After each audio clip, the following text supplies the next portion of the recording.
বাংলাদেশ দখলের পায়তারা ভারতের, মেজর সুমন আহমেদের উদ্ধৃতি দিয়ে কথা জানিয়েছেন প্রবাসী সাংবাদিক ইলিয়াস হোসেন। বুধবার ফেসবুক পোস্টের মাধ্যমে কথা জানান তিনি।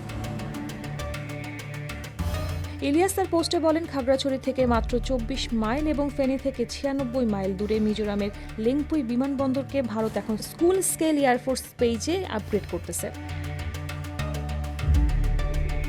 অন্যদিকে সম্প্রতি প্রকাশিত স্যাটেলাইট ছবিতে দেখা গেছে পশ্চিমবঙ্গের পানাগড় এয়ারফোর্স স্টেশনে বড় আকারে মেরামত ও পুনর্নির্মাণ শুরু হয়েছে।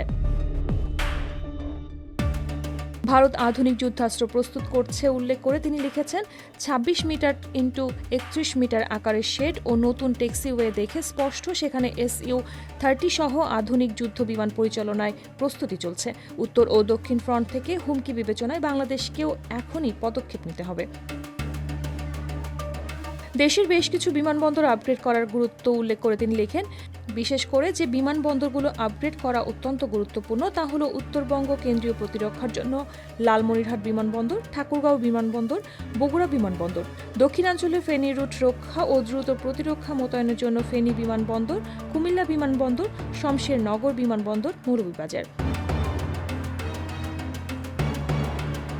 মিরসরাইয়ে একটি স্থায়ী সেনানিবাস স্থাপন করার দাবি জানিয়ে ইলিয়াস লিখেছেন, যেহেতু মিরসরাই ইকোনমিক জোন একটি ট্রানজিট এবং ইনভেস্টমেন্ট ভিত্তিক এলাকা, সেখানে দ্রুত একটি স্থায়ী সেনানিবাস স্থাপন করার দাবি রইল।